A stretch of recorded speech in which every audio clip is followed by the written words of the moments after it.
Guys চলে এসেছি। তো আপনারা সবাই কেমন আছেন? আশা করি ভালো আছেন। তো আজকে আরেকটি আবার নতুন ভিডিও নিয়ে আমি চলে আসছি। তো আজকে আমি রান্না করব অনেক অনেক বেশি একটি ইউনিক জিনিস। এটা কি আপনারা আপনাদের মিনি কিচেনে কেউ রান্না করছেন?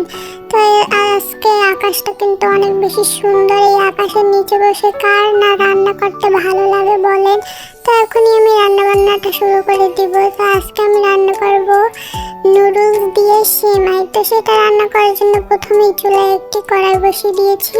তারপর এখানে দিয়ে দিলাম 1 মগ ভর্তি পানি। আর গাইস দেখেন আজকে আমার এই পিঙ্কিশ ঝুড়িটা কত বেশি সুন্দর। এটা কিন্তু একদম লাভ শেপের, আর এটা আমার কাছে অনেক বেশি ভালো লাগে। এটার ভিতরে আমি নিয়ে নিয়েছিলাম দারচিনি, এলাচ আর 2টা কিশমিশ।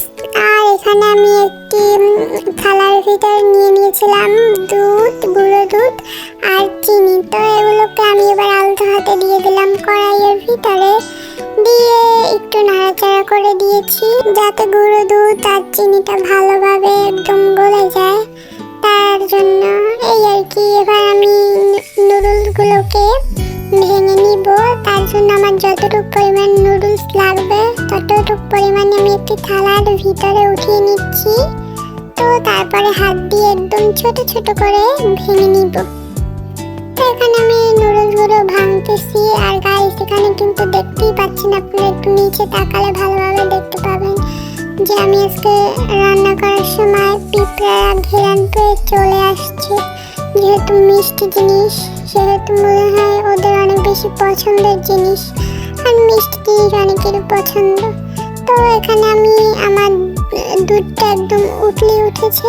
তারপর এখানে আমি নুডলসগুলোকে দিয়ে একটু চামচ দিয়ে নাড়াচাড়া করে দিয়েছি ভালোভাবে, যাতে নুডলসগুলো একদম সেদ্ধ হয়ে যায়।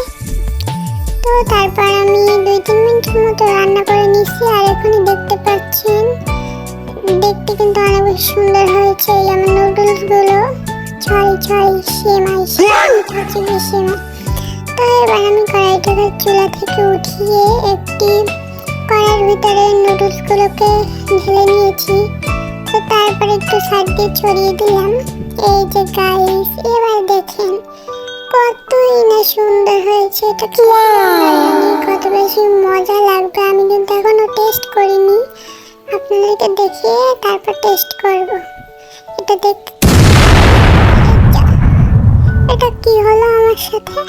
টেস্ট করার আগে এত সুন্দর একটি ইউনিক জিনিস একদম পড়ে গেল। এটা কি মানা যায়? আমি ফার্স্ট টাইম আজকে ট্রাই করতে আসছিলাম আর ফার্স্ট টাইম ঘটনার সম্মুখীন হলাম।